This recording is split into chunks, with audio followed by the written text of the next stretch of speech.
56 બેઠકો માટે આજે જાહેરનામું પ્રસિદ્ધ થવાનું છે। 27 ફેબ્રુઆરીએ રાજ્યસભાની ચૂંટણીનું મતદાન યોજાવાનું છે, જેમાં 15 રાજ્યોની 56 બેઠકોમાં ગુજરાતની 4 બેઠકોનો પણ સમાવેશ થાય છે। રાજ્યની 4 બેઠકો ભાજપના ફાળે જશે તેવું લાગી રહ્યું છે। અત્યાર સુધી 2 બેઠક ભાજપ અને 2 બેઠક કોંગ્રેસ પાસે હતી। મનસુખ માંડવિયા અને પરસોત્તમ રૂપાલા રાજ્યસભાના સાંસદ છે, જ્યારે કોંગ્રેસમાંથી અમીબેન યાજ્ઞિક અને નારણ રાઠવા સાંસદ છે। સંખ્યાબળના અભાવે કોંગ્રેસે ફોર્મ નહીં ભરવાની જાહેરાત કરી છે, એટલે માંડવિયા અને રૂપાલા રાજ્યસભામાં રિપીટ ન થાય તેવી પણ એક તરફ શક્યતા જોવાઈ રહી છે। અમારી સાથે જોડાઈ ગયા છે સંવાદદાતા કિંજલ મિશ્રા। કિંજલ, ગુજરાતની જે 4 બેઠકો છે, 4માં આ વખતે ભાજપના ફાળે જાય 4 બેઠકો તેવું લાગી રહ્યું છે। શું સમીકરણ લાગી રહ્યા છે અત્યારે?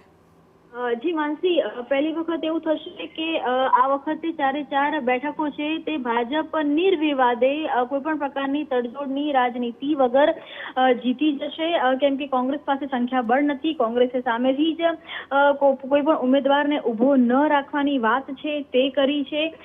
ભાજપ માટે પહેલી વખત એવું થશે કે માત્ર 11 કુલ બેઠકો જો ગુજરાતની વાત કરવામાં આવે, ગુજરાત રાજ્યસભાની કુલ 11 બેઠકો છે, જેમાંથી હવે એક શક્તિસિંહ ગોહિલ એક જ બેઠક કોંગ્રેસના ફાળે રહેશે। આ ચૂંટણી બાદ 10 જે બેઠકો છે તે ભાજપના ફાળે આવી જશે। પરંતુ જો ભાજપની વાત કરવામાં આવે તો ભાજપ પણ હંમેશા સરપ્રાઇઝ ફેક્ટરમાં માનતું હોય છે। એક અહેવાલ પ્રમાણે ટૂંક સમય પહેલા જ્યારે દિલ્હીમાં બેઠક મળી હતી ત્યારે તમામ રાજ્યસભા સાંસદો સાથે ખાસ બેઠક મળી હતી અને તેમાં એવું કહેવામાં આવ્યું હતું કે જે પણ રાજ્યસભાના સાંસદોને 2 ટર્મ થઈ ચૂકી છે તેમને રિપીટ કરવામાં નહીં આવે।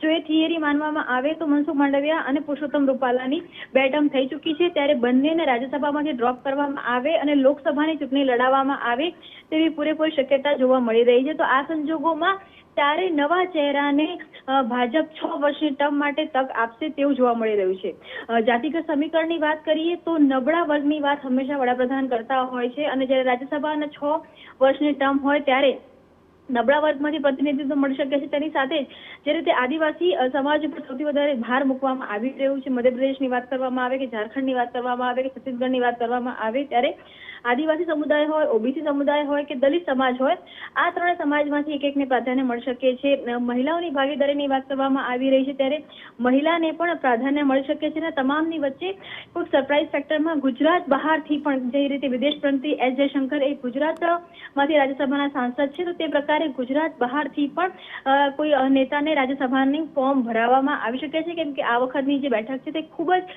સિક્યોર છે। માનવામાં આવી રહ્યું છે કે 11 કે 12 તારીખે પાર્લામેન્ટરી બોર્ડની બેઠક દિલ્હીમાં મળશે, ત્યાં નામની જાહેરાત થઈ જશે અને એક સાથે ગુજરાતની વાત કરવામાં આવે તો ગુજરાતના 4 જે ઉમેદવારો છે તે એક સાથે ફોર્મ ભરશે।